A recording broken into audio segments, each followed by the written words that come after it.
বিসমিল্লাহির রহমানির রহিম। আমি মোহাম্মদ সাইদুর রহমান আপনাদের সামনে একটি শোকের সংবাদ নিয়ে হাজির হলাম। সংগ্রামী উপস্থিতি, একটি বিমান দুর্ঘটনায় পাইলট নিহত হয়েছেন। বিমানটি আগুন ধরে গিয়ে সাগরে পড়ে গেছে, 3 খণ্ড হয়ে সাগরে পড়ে গেছে। এটি একটি শোকের সংবাদ, দুর্ঘটনার সংবাদ। আসলে কোনো দুর্ঘটনা যেন কারো ক্ষেত্রেই না ঘটে। তো আমি এই পাইলট সহ যারা নিহত হয়েছেন তাদের পরিবারের ক্ষেত্রে মাগফিরাত কামনা করি। আল্লাহ তার পরিবারকে শোক সইবার তৌফিক দান করেন।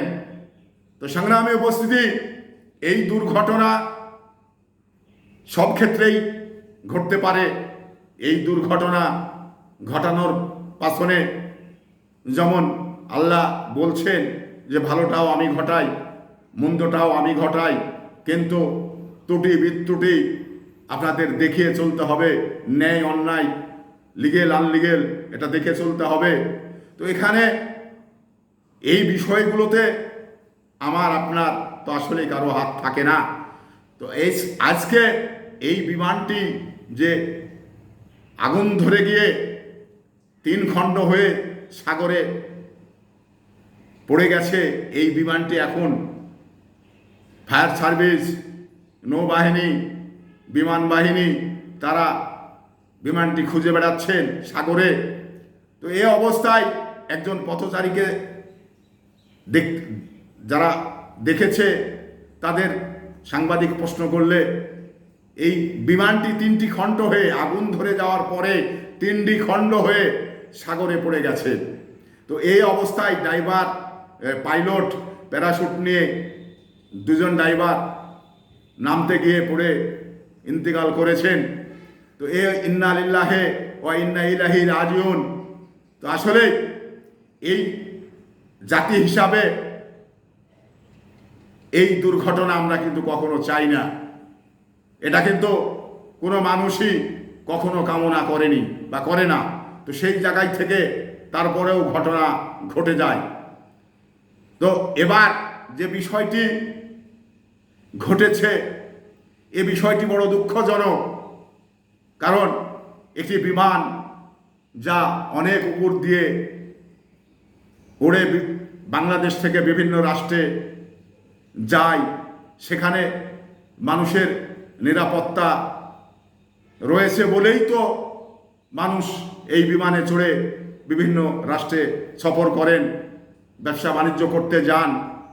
তো এখন এর ভিতরে 5টি বিমান চলছে, আল্লাহ পাক কোনো সমস্যা দেয়নি, কিন্তু একটিতে সমস্যা বিঘ্ন ঘটতে পারে, এটাই স্বাভাবিক, এটা অস্বাভাবিক কিছু নয়। তো সেই জায়গা থেকে আল্লাহ পাক যদি হেফাজত করে তো সেটা বেঁচেও যাবে, বেঁচেও যায়। তো সেই জায়গা থেকে এই যে একটি দুর্ঘটনা, এই দুর্ঘটনায় আমাদের মনে করিয়ে দেয়, আমাদের বিবেককে নাড়া দেয় যে আসলে এই দুর্ঘটনায় এই লোকটি মারা গেলেন, এই বিমানটি সাগরে পড়ে গেলেন। এখন পর্যন্ত যারা উদ্ধার কাজে নিয়োজিত আছে, এখন পর্যন্ত এই বিমানের খণ্ডটি 3টি খণ্ড হয়েছে, এই 3টি খণ্ড কিন্তু এখন পর্যন্ত পাওয়া যায়নি। তো সেই জায়গা থেকে তারা তাদের এই খোঁজাখুঁজি অব্যাহত রয়েছেন। এখন এমন গতিতে সেটা পড়েছে, একবারে বালির ভিতরে হয়তো বা ঢুকে গেছে। এটা সময় লাগবে, খুঁজে পেতে সময় লাগবে। কারণ যে গতিতে এটা পড়েছে, এটা ভিতরে বালির ভিতরে, সাগরের ভিতরে যখন পড়েছে তখন বালির ভিতরে গতি সম্পন্নভাবে ছিল, বালির ভিতরে ঢুকে যেতে পারে।